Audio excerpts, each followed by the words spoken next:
તો જય માતાજી મિત્રો, સ્વાગત છે તમારું આજના મારા મિની બ્લોગમાં। તો આપણે આજે ઘર પાછળ આપણા ઘાસ ચોપા જવાનું છે, તો હું તમને બતાવું મિત્રો।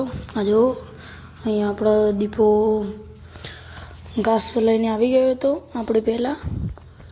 તો મિત્રો હું તમને બતાડું ઘાસ કઈ રીતનું ચોપવાનું, કઈ સાઈડથી ચોપવાને પણ બતાવું મિત્રો। તો જો આ મારી ચોળી છે અને આ જો આ ઘાસના ડંડા તમારે આવડા કરી દેવાના પછી તમને બતાવજો।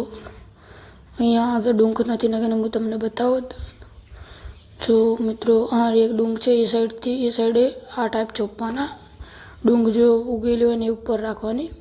તમને બીજો બતાવું પારો, તો આમાં પણ મિત્રો ડુંક નથી।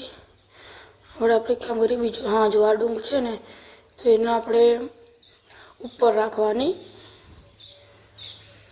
એથી કરીને ઉગી જાય।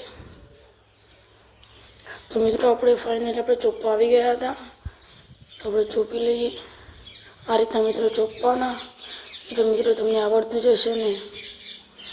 તો ફાઇનલી આપણે મિત્રો બધા જ ઘાસ ચોપી દીધા છે મિત્રો। હું તમને બતાવવા જો અમારી ચોળી છે મિત્રો।